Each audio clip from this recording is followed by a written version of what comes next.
José Hernández. Historia confidencial. Qué bueno esto de encontrarnos otra vez, así también como nos encontramos en el sitio. Agradezco la gran cantidad de gente que ingresa al mismo y cómo participa. Bueno, hoy vamos a contar la historia de un joven que, por recomendación de los médicos, se fue a vivir al campo. Y allí conoció la vida de los gauchos, la vida de los sufridos trabajadores de la Pampa. Se comprometió con ellos. Bueno, eso mismo hizo que su educación no fuera toda la acabada que hubiera sido deseable. Luego se compromete en la política siempre en defensa de los que él consideraba los marginados. Se compromete activamente, inclusive participa de las batallas de Pavón y Cepeda, las que libra Urquiza contra Mitre, del lado del caudillo de Entre Ríos. Junta un diario, se lo cierran, Sarmiento lo persigue, se exilia, se va al Brasil, se queda ahí en un pueblito de frontera que es Santana del Livramento, y él escribe algo que de alguna manera tiene un sentido político, casi un panfleto, cuyo objetivo es denunciar el maltrato que el gobierno de Sarmiento le da a los gauchos. Fíjese cómo nace esto que es considerado el poema nacional, nuestro gran, extraordinario y profundo que hoy vamos a analizar, el Martín Fierro. Y ahora el informe de Felipe Piña. Después de Pavón, Derqui renunció a la presidencia y Pedernera se hizo cargo del gobierno. Pero en diciembre de 1861, Pedernera debió renunciar, declarando acéfalo el Poder Ejecutivo Nacional. Ante la desaparición de los poderes federales, Buenos Aires y su gobernador, Bartolomé Mitre, quedaron de hecho a cargo del Poder Nacional. En mayo de 1862 se reúne un nuevo Congreso Nacional que legitima la situación de Mitre, confirmándolo como encargado del Poder Ejecutivo Nacional. Se convocó a elecciones nacionales y triunfó la fórmula Bartolomé Mitre y Marcos Paz. Los nuevos mandatarios asumieron en octubre de 1862 y pronto tropezaron con el primer obstáculo. El problema de la federalización de la provincia y de la residencia de las autoridades nacionales pudo resolverse transitoriamente a través de la ley de compromiso por la cual los miembros del Poder Ejecutivo podrían residir en Buenos Aires hasta tanto se fijase la capital definitiva de la República. En el transcurso del debate de la ley quedaron claramente manifiestas las dos tendencias del liberalismo porteño: los nacionalistas o mitristas, llamados cocidos, continuadores de la política de Pavón, y los autonomistas, liderados por Adolfo Alsina, llamados crudos, pretendían conservar los privilegios de Buenos Aires, particularmente las rentas aduaneras. Estos nuevos partidos se representaban en realidad a la misma clase social y tenían como objetivo casi exclusivo la toma del poder para usufructuar el aparato estatal. En este periodo se produjo una creciente centralización del poder político, donde el uso de la fuerza fue determinante. El gobierno nacional se fue imponiendo a través de la violencia organizada por sobre otros poderes como el de las provincias, centralizando funciones como la recaudación impositiva, la emisión monetaria, la educación y la represión. En 1862, el gobierno de Mitre otorga a un consorcio británico la construcción del ferrocarril Córdoba-Rosario. El convenio, altamente favorable a la empresa constructora, incluía condiciones a destacar. El Estado se hacía cargo de la compra de las tierras, la construcción de las estaciones y garantizaba a la empresa una ganancia mínima anual del 7%. La empresa recibía una legua de terreno a ambos costados de las vías y quedaba eximida del pago de impuestos y de derechos de importación. El ministro del Interior declaró: este contrato es un modelo para las generaciones futuras. A diferencia del modelo norteamericano, que consideraba tan importante al transporte cargas como al de pasajeros y la conexión entre las distintas regiones del país, acorde al proyecto económico de mercado interno, el diseño implementado en nuestro país privilegiaba el transporte de cargas a fin de ser concentradas en el puerto de Buenos Aires para su posterior exportación. La comunicación regional prácticamente no existía. El trazado de la línea ferroviaria se irá constituyendo en un verdadero gráfico del modelo agroexportador. Durante su mandato, Mitre fue urdiendo una política de alianzas con los sectores conservadores del interior, buscando subordinar a las provincias a los intereses porteños. Esta política provocó levantamientos armados, como el de los montoneros acaudillados por el riojano Ángel Vicente Peñalosa, el Chacho, en 1863, que culminarán en violentas acciones represivas por parte del Ejército Nacional. Bueno, la vida de Hernández está marcada por la política, sin duda. Siempre fue un decidido opositor al porteñismo, y poco después de la muerte del Chacho comienza a escribir una serie de artículos que luego serían publicados bajo el nombre de Vida del Chacho, donde él denuncia el cruel asesinato de Peñalosa e inclusive adelanta de alguna manera lo que le va a pasar a Urquiza por haberlo abandonado.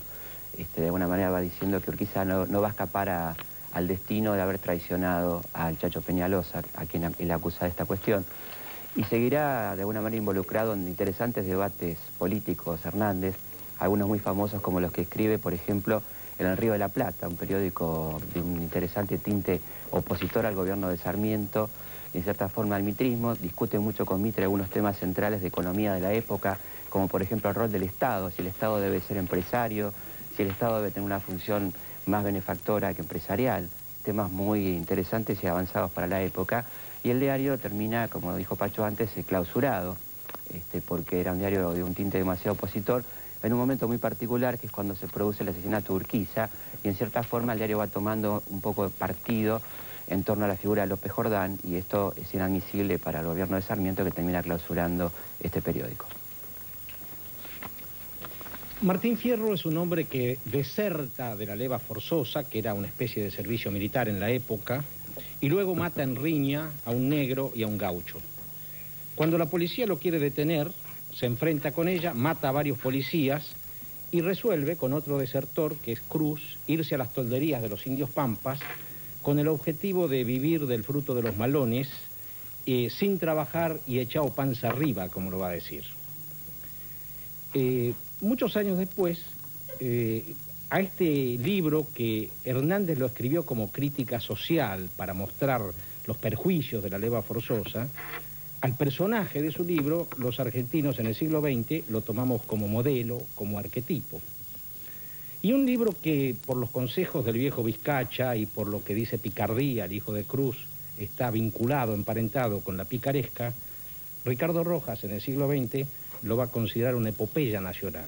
Quizá por eso Jorge Luis Borges decía que el Martín Fierro era un libro muy bien escrito, pero mal leído y peor comprendido. Y se ocurre que Hernández quiso escribir sobre un pasado bucólico, el de los gauchos que desaparecía, pero quizá también pintó la identidad venidera, el futuro de muchos argentinos, ¿no? Bueno, ahí marca también un punto de inflexión, ¿no?, que ha sido una constante, ¿no?, en estos programas. El conflicto entre lo nacional y lo extranjero. No es casual que Borges, que era un escritor maravilloso, pero también un escritor de élite, digamos, un escritor muy consustanciado, con una intelectualidad universal, diríamos, o extraña, por decirlo de alguna manera, tenía una actitud muy despectiva hacia Martín Fierro, ¿no? Él siempre decía que prefería por sobre Martín Fierro al Facundo, ¿no? Claro, que sin duda Sarmiento era una persona que tenía mucha más ligación ideológica con Borges. Pero también decía Borges que el Martín Fierro no, era una obra maestra. Pero fíjate, Pacho, que Martín Fierro desprecia al negro, desprecia al indio y se burla del gringo inmigrante, ¿no? Es decir, bueno, no, eso es como decir que Dostoyevsky, porque escribe una novela de borracho, está a favor del alcoholismo. No, digamos que realmente lo que resuma realmente el Martín Fierro es una enorme caridad y preocupación por la situación de los sectores desposeídos, que sin duda a veces un gaucho realmente podía librar un duelo contra un negro, eran situaciones inevitables de la realidad. Recién Felipe habló de la muerte de Urquiza y de qué manera la muerte del Chacho, la brutal muerte del Chacho Peñalosa, tan celebrada por Sarmiento y por otros, de alguna manera preanunciaba el drama del caudillo entrerriano. No se haga ilusiones el general Urquiza. El puñal que acaba de cortar el cuello del general Peñalosa bajo la infame traición de los unitarios en momentos de proponerle la paz es el mismo que se prepara para él en medio de las caricias y de los halagos que le prodigan traidoramente sus asesinos. José Hernández, vida de El Chacho.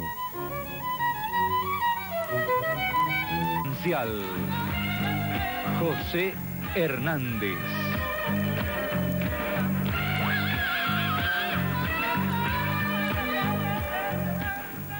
Si en lugar de canonizar al libro Martín Fierro, hubiesen canonizado al Facundo de Sarmiento, otra sería nuestra historia y mejor. Jorge Luis Borges. Como lo dijimos en cámara recién con José Ignacio, indudablemente Borges señala con su habitual lucidez, mucho más que un comentario literario, es un comentario que podríamos llamar ideológico, filosófico.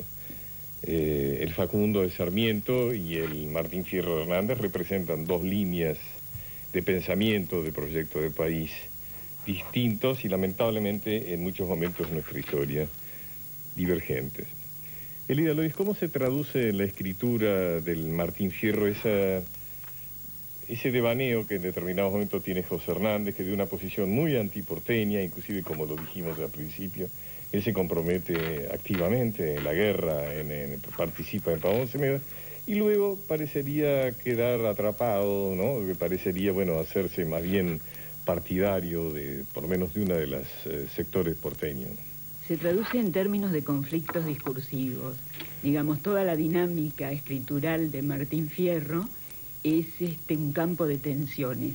Un campo de tensiones.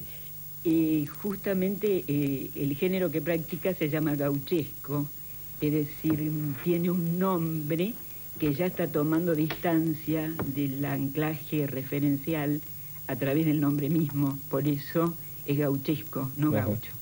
Entonces, desde el primer pretexto, el manuscrito de la ida, hay un conflicto entre oralidad y escritura. De la ida, del primer de la ida. Luego la dinámica escritural de la vuelta es opuesta. Casi. Opuesta, no distinto, opuesta. No, es opuesta.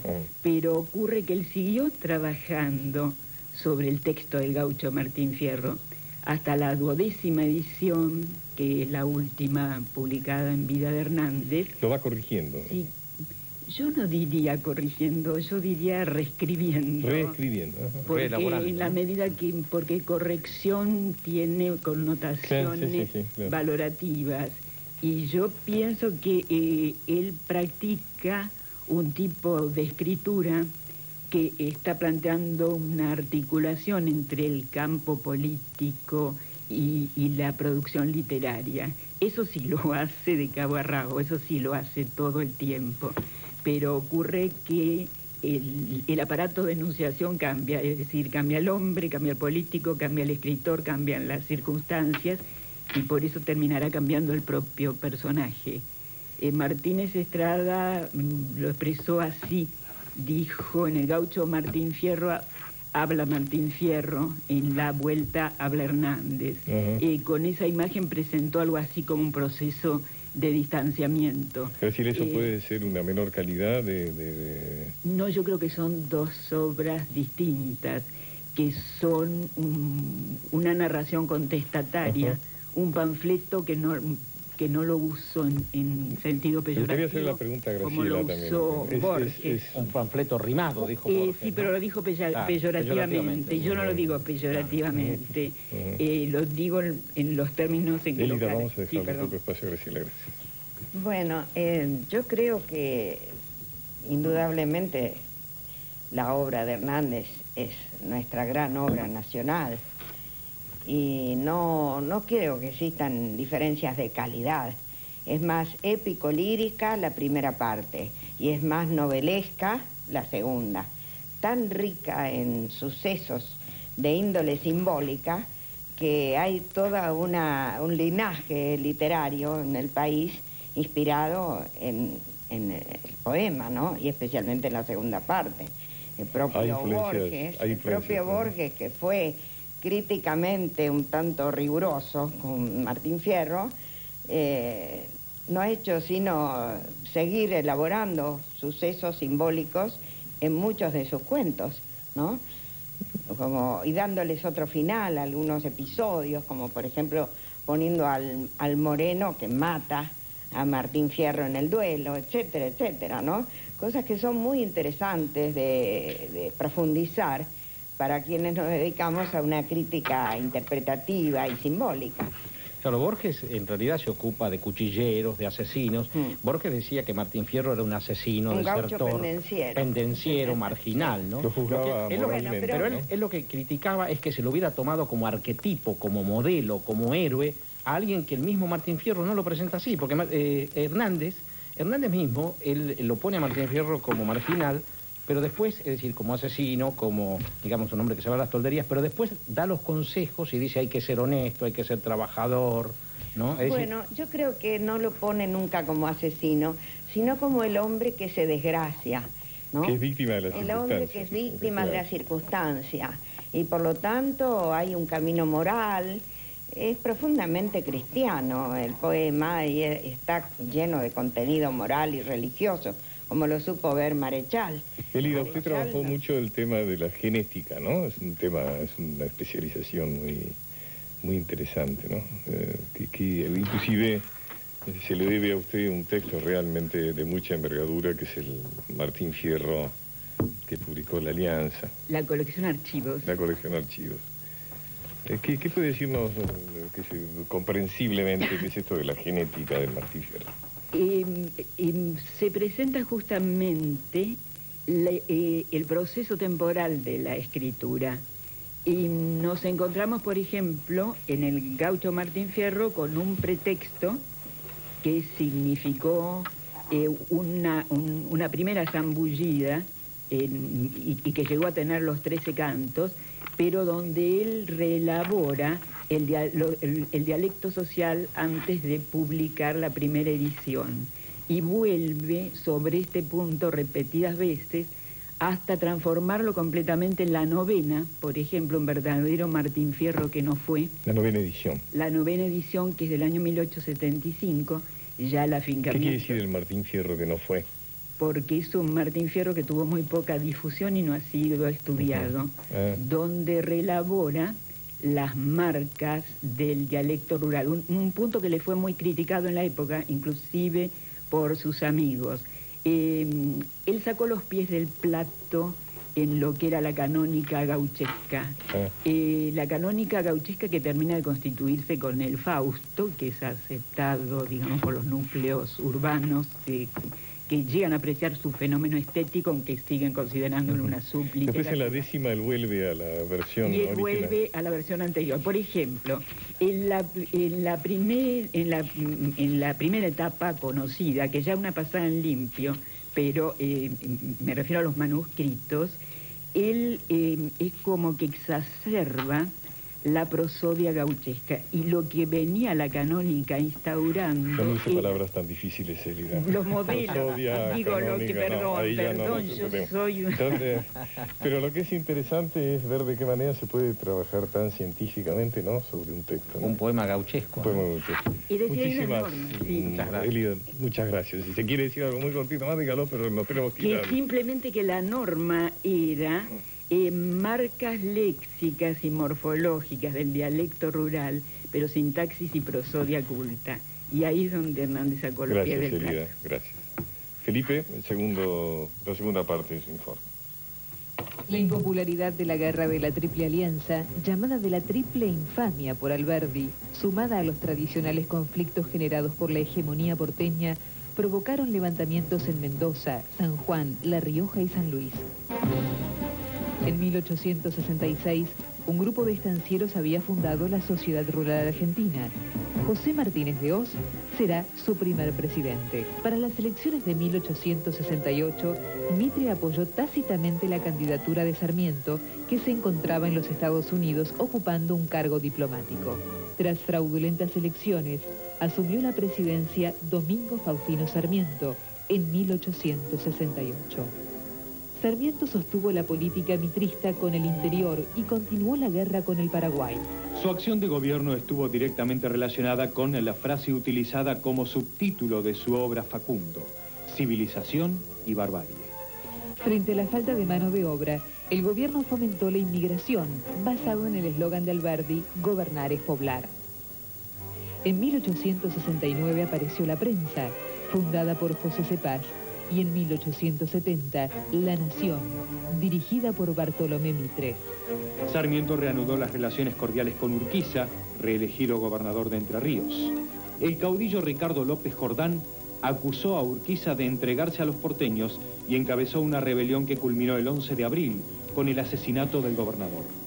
En 1870 las tropas aliadas lograron tomar Asunción, poniendo fin a la guerra. El Paraguay había quedado destrozado, diezmada su población y arrasado su territorio. El regreso de las tropas trajo a Buenos Aires, en 1871, una terrible epidemia de fiebre amarilla, contraída por los soldados en la guerra. La peste dejó un saldo de 13.000 muertos e hizo emigrar a las familias oligárquicas hacia el norte de la ciudad, abandonando sus amplias casonas en el sur. La crisis económica de 1873 se manifestó en Argentina como un reflejo de la crisis internacional, dando cuenta de la creciente incorporación del país al mercado mundial. La clase dirigente argentina había tomado el hábito de solicitar préstamos de divisas al exterior. Muy frecuentemente los fondos obtenidos no se aplicaban a los fines para los que habían sido solicitados. Esta conducta irresponsable generaba el sueño de una falsa prosperidad del que éramos despertados por los países centrales, en los momentos de crisis cuando suspendían los créditos e inversiones y bajaban arbitrariamente los precios de nuestras materias primas. Las consecuencias de esta primera crisis fueron quiebras, devaluación de la moneda, reducción de los salarios de los empleados públicos, disminución de la inmigración y desocupación. Como efecto positivo puede mencionarse la aparición dentro de la oligarquía de un minoritario grupo proteccionista que pretendió fomentar la industria nacional. Lamentablemente carecerían de firmes convicciones, ya que superada la crisis, retomaron su apoyo al modelo agroexportador. En 1874, y con este panorama socioeconómico, en elecciones calificadas por Mitre como fraudulentas, fue electo presidente otro hombre del interior, el tucumano Nicolás Avellaneda. El mitrismo, derrotado en los comicios, fracasó en su intento de dar un golpe de Estado. Concluida la revuelta, Avellaneda aplicó una política de conciliación, sancionando una ley de amnistía e incorporó a su gabinete a miembros de la oposición mitrista. Avellaneda enfrentó los efectos perdurables de la grave crisis económica con medidas extremas como la disminución del presupuesto, suspensión de la convertibilidad del papel moneda a oro, la rebaja de sueldos y los despidos de empleados públicos. Decía en 1877: los tenedores de bonos argentinos deben a la verdad reposar tranquilos. La República puede estar dividida hondamente en partidos internos, pero no tiene sino un honor y un crédito, como solo tiene un nombre y una bandera ante los pueblos extraños. Hay 2 millones de argentinos que economizarían hasta sobre su hambre y sobre su sed para responder en una situación suprema a los compromisos de nuestra fe pública en los mercados extranjeros. Bueno, todo un pionero Avellaneda en torno al tema de la deuda. Lo de la sangre y la sed del pueblo es una constante en la historia argentina, ¿no? En este contexto, justamente, la participación política de Hernández se acentúa, va a ser primero diputado, luego senador, y en el periodo anterior también es notable su oposición a la guerra del Paraguay, con muchos escritos en contra de la guerra y defendiendo de alguna manera la causa paraguaya, particularmente hablando del genocidio paraguayo que se estaba cometiendo en ese momento, ¿no? Una cosa interesante de Hernández es que él va a integrar la comisión que tiene por objetivo la fundación de la ciudad de La Plata, y es él el que va a proponer el nombre de La Plata para esta nueva ciudad que se transformaría en la nueva capital de la provincia tras la ley de federalización, una ley que transformaba a Buenos Aires en capital federal de la República Argentina, y por lo tanto había que crear una nueva capital para la provincia, y es justamente Hernández quien propone el nombre de la ciudad de La Plata. Como decíamos antes, el activismo político de Hernández fue muy fuerte durante la etapa de la guerra del Paraguay, y vamos a ver ahora una frase que se refiere justamente a la guerra del Paraguay. En nombre de la guerra habéis atentado contra ella, pretendiendo imponer a otro pueblo nuestros principios. José Hernández sobre la Guerra del Paraguay, 21 de julio de 1869.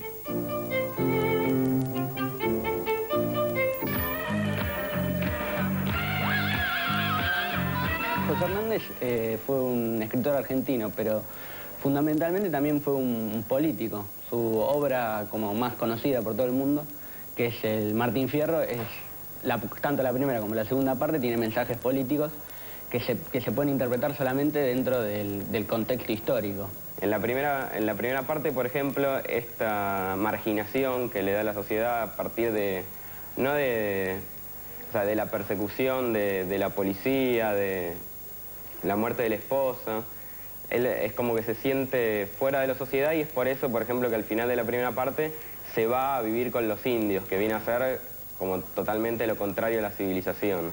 La primera parte fue escrita durante el gobierno de Sarmiento y del que Hernández era opositor. O sea, por eso se marca tanto la crítica al gobierno. La segunda parte, que fue escrita durante el gobierno de Avellaneda, que era federal como Hernández, y es por eso que es como más conciliadora. ¿Cuál es el mensaje de la segunda parte? Se hace toda una idea se describe toda una idea de que el gaucho tiene que asimilarse, bajar la cabeza y aceptar el orden que se le impone desde la ciudad. Un mensaje como opuesto al que había en la parte anterior. Mi opinión personal es que en la primera parte es como mucho más independiente la escritura, denuncia la situación del gaucho, y la segunda parte ya es una visión como si fuera de un político, por decirlo de alguna forma, que busca votos. Es como todo más conciliador, todo más suave. Muchas gracias a los chicos del Colegio Carlos Pellegrini, alumnos de Felipe Piña, que han puntualizado muy bien la afiliación política de José Hernández, que era federal. Borges decía que el Partido Federal en esa época era un partido retrógrado, que era rechazado por razones morales e intelectuales, y Hernández pertenecía a la fracción que apoyó el atentado y la revolución de López Jordán en Entre Ríos, que lo va a asesinar a Urquiza. Entonces decía que era de la parte más retrógrada del partido retrógrado, ¿no? Cadete Giraldes, ¿qué nos puedes decir del Martín Fierro? Y de Hernández, que sos un especialista en este tema. Empiezo con te acaba de sentar su simpatía por el federalismo, ¿no? Con una cita, ¿no? Y por todo lo provinciano. Y dice ahí, hay hombres que de su esencia tienen la cabeza llena. Hay sabios de menas, mas digo sin ser muy mucho, es mejor que aprender mucho el aprender cosas buenas. ¿Ustedes saben qué hubiera hecho yo hoy? Les hubiera pedido permiso para retirarme. Porque yo escuché una enorme cantidad de cosas que... Por Giraldes soy Martín Fierrista, es una cosa muy singular. Papá siempre decía, cuando se crea el Día de la Tradición, si Ricardo hubiera vivido, él hubiera propuesto que se le pusiera el Día de la Tradición a la fecha del nacimiento de José Hernández, cosa tan singular. Aquí que siempre le ponemos el de la muerte de Belgrano, el de la muerte de San Martín, el Día de la Tradición que es Martín Fierro. Pero no es que sea complejo, el tema Martín Fierrista es tan atractivo. No digo que sirva para todo, pero que sin duda ninguna mueve a reflexiones de las más diversas características con relación a las cuales a lo mejor no estamos de acuerdo. Porque tiene una parte filosófica, el diálogo con el Moreno, por profundo, por eso, si me permiten hacer la descripción con 3 o 4 sextetas al principio y con estas otras, ya está todo. Yo que soy hombre campo, perdónenme la gente de campo, pero lo voy a decir así nomás, de campo en serio. Pero vos sos hombre de ciencia también, Cadete. Sí, pero soy hombre aviador. Pero déjalo reivindicarse como hombre del campo. Me he criado en el campo, claro. Me he criado en el campo, conozco la sutileza de la cosa del campo, es decir, he vivido en el galpón. A mamá el trabajo que tenía era que nosotros quisiéramos comer a la hora de comer, porque ya habíamos comido en la cocina en los peones. Es nuestra vida. Entonces hay un José Hernández con una capacidad para describir la cosa campera que es una maravilla, ¿no? Y apenas la madrugada empezaba a colorear, los pájaros a cantar y las gallinas a apiarse. El padre era mayordomo de estancia. Sí. Era mayordomo de estancia. Pequeño propietario. Un pequeño propietario.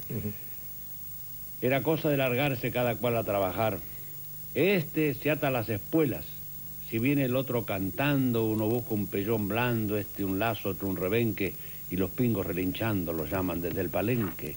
El que era peón domador enderezaba el corral donde estaba el animal bufido que se las pela, y más malo que su abuela se hacía astillas el corral, el bagual. Y así el hombre inteligente, en cuanto el potro enriendó, los cueros le acomodó y se le sentó enseguida, que Dios enseñe en la vida la astucia que Dios le dio. Y más adelante, cuando llegaba la ayer. Esa es la musicalidad, ¿no? Ese es el canto bucólico del que ya no existe, ¿no? Pero eso no es Martín Fierro. Eso no es Martín Fierro. No. El verdadero Martín Fierro es el que se atreve a decir, ave de pico encorvado, que de moda estaría. Le tiene al robo afición. Pero el hombre de razón no roba jamás un cobre, que no es vergüenza ser pobre y es vergüenza ser ladrón. No. Ese es el final, ¿no? Ese es de los consejos. Esa es la vuelta, ese es los consejos. Esos son los consejos. Cuando se redime a sí mismo. Pero Cadete, él le está diciendo a los hijos, hagan esto, pero no hagan lo que yo hice. Él le dice, yo fui un marginal, pendenciero, maté en riña, le dicen, sean honestos, trabajen. Ese es el doble discurso argentino, ¿no? Es decir, no hagan lo que yo hago, sino hagan lo que yo digo. Como Hernández. Me pasó lo mismo con mi familia. Yo trato de que mis hijos y mis nietos no hagan lo que yo hice. Ajá. Lo que pasa es que ahí parecería, como de acuerdo a lo que dice el chico este del Carlos Pellegrini, hay un Martín Fierro que es un Martín Fierro contestatario, que se revela contra la ida. Y hay otro Martín Fierro final más bien que es un... que la vuelta. Martín Fierro que se adapta. Que quiere leyes, escuelas, progreso, ¿no? Que tiene sutilezas. Claro. ¿Por qué te hubieras levantado y te hubieras ido? Porque había escuchado cosas tan agradables y tan interesantes que me hubiera ido a meditar. Yo pensé que estabas enojado conmigo. No, todo lo contrario. No, ahora... Porque todos se enojan. No. Generalmente se enojan. No vas a conseguir pelearte conmigo porque yo soy como el Moreno ahora, de la segunda parte. Yo creo que me voy a pelear con vos porque no puedo. Tengo la compulsión a pelearme. ¿No te parece que el Martín Fierro le echa la culpa siempre a los demás? Es el típico argentino. Mata al negro y después él mismo cuenta que él la piropea y le ofende a la negra que va con el negro y le dice vaca. Y después dice que la culpa es del negro. Mata a los de la partida policial y dice que es culpa de ellos. Es decir, siempre le está poniendo la culpa afuera. ¿No te parece que...? Ahora, después le da los consejos a los hijos de que sean ecuánimes, de que sean justos. Es muy profundo y muy discutible tu punto de vista. Porque yo creo que lo mejor que un hombre puede hacer es ser capaz de arrepentirse. De manera que cuando él dice, el hombre no mate al hombre ni pelee por fantasía, tienen en la causa mía un lugar, un espejo en que mirarse, saber el hombre guardarse en la gran sabiduría. Él le está pidiendo perdón al negro que mató.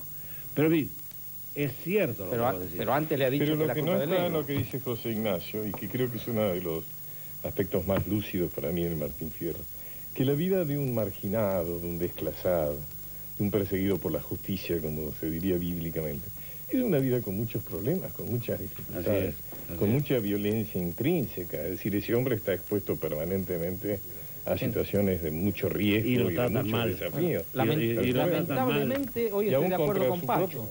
Hoy es increíble, estoy de acuerdo con Pacho. Y lo tratan mal. Él es víctima del juez de paz, del comandante de campaña. Es decir, es natural que proteste. Claro que sea. Pero cuando, en cambio, cuando resuelve al fin y al cabo lo único, a mi juicio, verdaderamente importante, un padre que da consejos más que padre es un amigo, y es como tal que les digo, guardia argentino, piensen lo que voy a decir, ¿eh?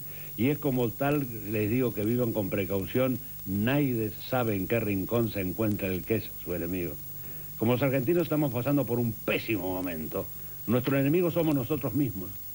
Aquí estamos en el borde del estallido social y no nos damos cuenta. Bueno, estamos bailando en Versalles como Luis XVI. Yo ahí también coincido con vos, Cadete. La grandeza del Martín Fierro es esa crítica social, sí, ¿no? Esa denuncia que obliga a la marginación. Además, fíjate. Pero el argentino no tomó eso. El argentino lo tomó como arquetipo, como paladín. Ricardo Rojas dice que Martín Fierro, el gaucho Martín Fierro, es la representación de la divinidad, de la bondad, de la naturaleza, del bien, que es casto. En realidad, Martín Fierro es asexuado. La saca a la cautiva, viaja con ella y Qué no maravilla, tiene... eso lo hace Paladín, no la toca, a pesar de haber estado 5 años allá.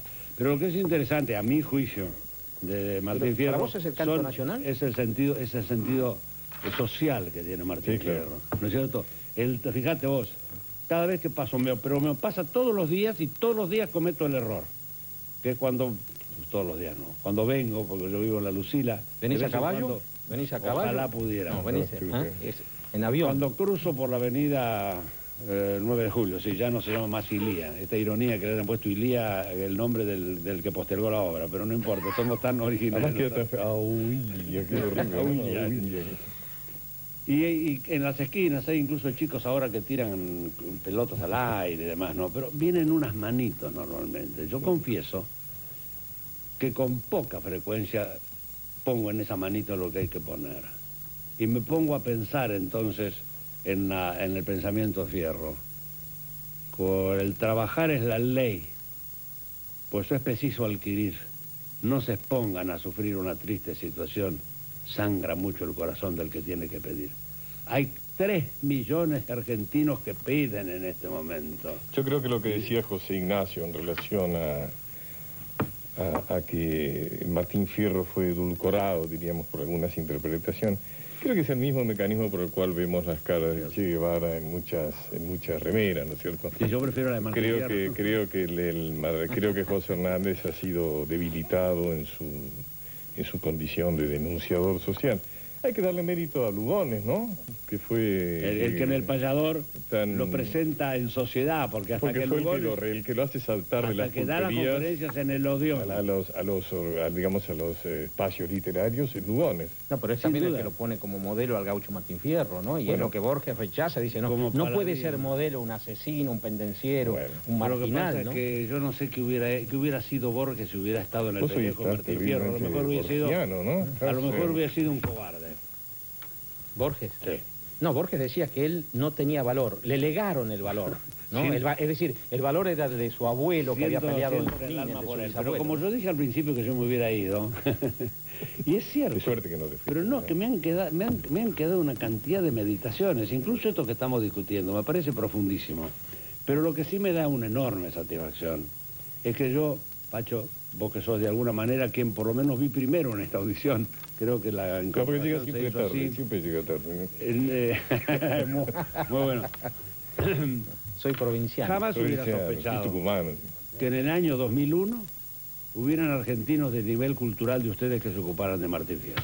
Porque eso es orden. Hoy se ocupan de Maradona. Más allá del elogio. De manera que Maradona es muy parecido a Martín Fierro. Claro, siempre le echa la culpa a los demás. A la FIFA, a Belange. Ahí está tu desprecio por Maradona, por Martín Fierro. Ese sos vos. De cualquier manera, de nuevo quiero redondear con ese concepto. Ustedes a mí me han dado hoy, ustedes dirán que yo no soy ni dueño de Martín Fierro, ni dueño de los gauchos, ni nada. Pero no es menos cierto que me he dedicado mucho al tema. Terminar con una reflexión. Y mi anhelo siempre fue, y está logrado. De manera que si uno puede ver Nápoles se puede morir, ¿eh? Yo a los 85 ya puedo terminar mi vida. Pero es cierto, más allá del elogio injustificado que está haciendo. Son ustedes el tema de Martín Fierro. Es cierto que José Hernández y Martín Fierro nunca fueron verdaderamente aceptados, y algo de lo de hoy lo prueba, como representantes literarios. Fueron tomados como parte de la poesía gauchesca. Pero hoy sí. Porque hoy quizá hemos plantado una pica hoy. Gracias. Gracias y vamos a una magnífica y maravillosa, y tiene mucho que ver con lo que estamos hablando hoy, frase de don José Hernández.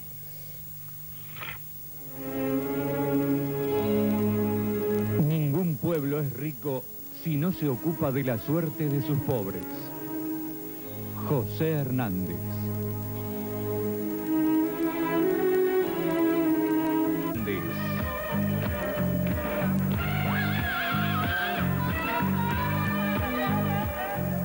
Cuando te llamé a votar te me hiciste el remolón. Vos debés servir a los de la oposición. Vamos, pasá.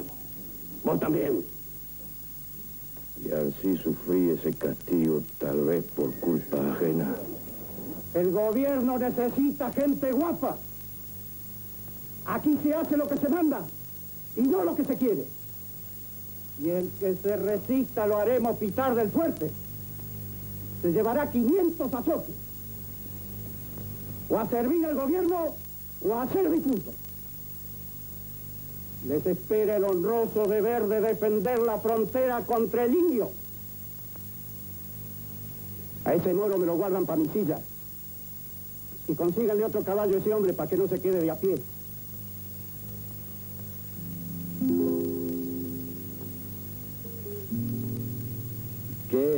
servicio ni qué servicio. Si allí no había ni cuartel. Nos mandaba el coronel a trabajar en sus chacras y dejábamos las vacas que las llevara al infierno. Más de un año nos tuvieron en esos trabajos duros y los indios, le aseguro, entraban cuando querían. Bueno, ahí estábamos viendo una escena de la película de Torre Nilsson, Martín Fierro, estrenada en 1969, protagonizada por Alfredo Alcón y Graciela Borges, entre otros. Una película que tuvo mucho éxito en aquel momento y que, bueno, puso en pantalla la historia de Martín Fierro. Una escena bastante interesante y bastante emblemática del libro, donde Fierro se queja de que en realidad lo incorporan a la milicia, como pasaba con los gauchos llamados vagos y mal entretenidos, que era la gente pobre y desocupada de la época, que por una vieja ley sancionada por Rivadavia, que todavía vigente en aquel momento, cualquiera que no tuviera trabajo era incorporado al servicio militar como castigo, porque efectivamente era un castigo, y en vez de ocuparse de tareas militares, el coronel lo aprovechaba para que trabajara en su campo o en sus servicios personales, como ocurrió durante mucho tiempo en la historia argentina. El Cantar del Mío Cid, que es el poema nacional español, canta a la defensa del territorio, a la lealtad al rey. Walt Whitman, que es el poeta nacional norteamericano, le canta al progreso, al ferrocarril, a la modernidad, a las réplicas, es decir, al disenso que él pide, que quiere que tenga su voz, al pluralismo. Y el poema nacional argentino es un canto a la marginalidad, a la queja. Decía Borges precisamente que el gaucho auténtico no se quejaba tanto como Martín Fierro, ¿no? A la doble personalidad, al decir una cosa y a la otra, ¿no? Es curioso, ¿no? La circunstancia. Hace un rato ¿no? Celebraste que estuviéramos de acuerdo y ahora vamos a tener que estar en desacuerdo de nuevo. Sí. ¿Por qué ese poema nacional? El tema es el poema nacional, pero fíjate vos que vos, como muchos otros, no lo respetan de esa manera. A la obra literaria muchísimo. En el sentido que, bueno, no, vos estás hablando estás criticando el fondo de la obra literaria, es decir, qué es lo que dice esa obra, el poema nacional. Yo creo que el Martín Fierro tiene mucho que ver con el Martín Fierro, José Hernández, y sus desventuras, por llamarlo de alguna manera, tiene que ver con ese tema fundamental que yo creo que es uno de los grandes defectos argentinos y que no es uno de los menores responsables de la situación en que hemos llegado ahora después de muchos años, y que tiene que ver con la falta de amor por lo propio, el desprecio por lo nacional, la flaca dignidad, digamos, que ponemos en nuestras propias cosas, que se contrarrestan con la fascinación por lo ajeno, por la idolatrización de lo extranjero, etc. Fíjate vos que el Martín Fierro, a pesar de haber sido consagrado un poema nacional, al cual vos acabás de considerarlo inferior a Walt Whitman, inferior al Mío Cid. No, yo lo considero una obra maestra, el Martín Fierro. Bueno, es un género menor, que es el género gauchesco, muy bien hecho. Es que tiene un sentido filosófico. El Martín Fierro, cuando discute con el Moreno, cuando paya con el Moreno al final, como decía el cadete Guiraldes, es un diálogo filosófico. José Hernández fue un intelectual. Es una maravillosa descripción. La primera vez que se describe con tanta veracidad y con una musicalidad, que como yo le escuché decir también al cadete decir que en realidad el Martín Fierro está hecho para cantar. Para ser oído. Para ser más, porque tiene una musicalidad excepcional. Y te diría, fíjate vos, que nunca fue aceptado verdaderamente como una obra literaria de fuste. En fin, es algo, un poema gauchesco, algo que, en fin, que es curioso, que es interesante, los gauchitos. Pero Ricardo Rojas, en su historia de la literatura, dice que es la epopeya nacional, vos, y Lugones en El Payador lo dice que es la obra máxima. En esto tiene que ver una dolorida conciencia de José Hernández de esto que estamos hablando. Mi nombre no figurará jamás en ningún catálogo de celebridades americanas y mi retrato no andará nunca como el de Mitre en las cajetillas de cigarros, pues mis campañas no han tenido historiador. José Hernández, 16 de mayo de 1874. José Hernández.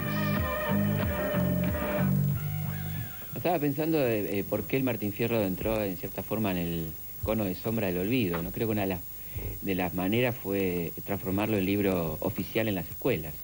Obligarte a leerlo. Claro, el embole de tener que aprenderte de memoria sin disfrutarlo. Un libro tan lindo como Martín Fierro. Además fragmentos elegidos, colgados. Bueno, todo el mundo sabe la primera estrofa, ¿no? Que te la hacían decir en el frente, de memoria, sin meditar, en todo caso. Borges decía que la gran virtud del Martín Fierro es que se lo podía leer en un solo día, pero que las ediciones eruditas lo hacían insoportable, ¿no? Pero ¿sabes que yo decía, vos antes decías lo de que el gaucho era menos rebelde que Borges decía, ¿no? Que Fierro. Y yo creo que justamente lo que tiene interesante Fierro es que reivindica al gaucho rebelde, ¿no? Menos quejoso. Sí, bueno. Dice que el gaucho auténtico no se quejaba. Es una rebeldía inorgánica, como es totalmente, es una muy individual. Es un enojo, digamos, sí. ¿no? Es un enojo a veces mal dirigido, inclusive a veces dirigido contra sus pares, como puede ser el negro, como puede ser el soldadito, digamos. Una rebeldía individual, pero que de todas maneras valió, por ejemplo, para que los anarquistas le pusieran el nombre Campana de Palo a su suplemento literario, ¿no? Como tomando la cuestión de los rebeldes. Yo creo que lo que José Ignacio has hecho bien hoy es marcar claramente la dicotomía entre un José Hernández y un Borges. No, y entre... Yo creo que hoy le has ganado unos cuantos enemigos a Borges, pero está bien, porque efectivamente Borges también fue... Pero ¿sabés qué me parece a mí cuando Borges dice, cuando Borges dice el menos quejoso, me suena eso de los pobre pero honrado, o esta cosa de la pobreza digna que usa mucho la oligarquía para referirse al pobre que no protesta, ¿no? El pobre que se la banca toda, ¿no? O los que piden limosna son vagos que no quieren laburar. Claro, ese concepto de que si el gaucho no protesta... Yo lo que quise diferenciar es la obra literaria de Martín Fierro, que es una obra fantástica, y el personaje Martín Fierro, porque la gente lo confundió, y el alumno de la escuela, y en general el argentino, lo confunde. Es decir, glorifica a Martín Fierro y a lo mejor no lo conoce del todo, glorifica al personaje, en vez de glorificar a la obra, ¿no? Claro. Aparte que habla todo el tiempo no es Fierro, sino que es Hernández, ¿no? ¿Qué hablamos Pero hay una confusión, porque al final de José Hernández empieza Fierro hablando y termina hablando José Hernández, ¿no? Nos están haciendo señas ya de que tenemos que anunciar el nuevo programa. La famosa Revolución Argentina, con ese nombre la Revolución Argentina con mayúsculas. Tan ampuloso ese nombre, ¿no? Del general Onganía, que inició evidentemente una etapa muy conflictiva de la Argentina. 66. 1966, junio del 66. Una etapa que empezó ahí un momento a definirse un poco el futuro, ¿no? Nos va a permitir hablar de Ilia, Arturo Ilia también, claro, ¿no? La noche de los montones largos. El Instituto de Tela, la cultura de los 60, la cultura de origen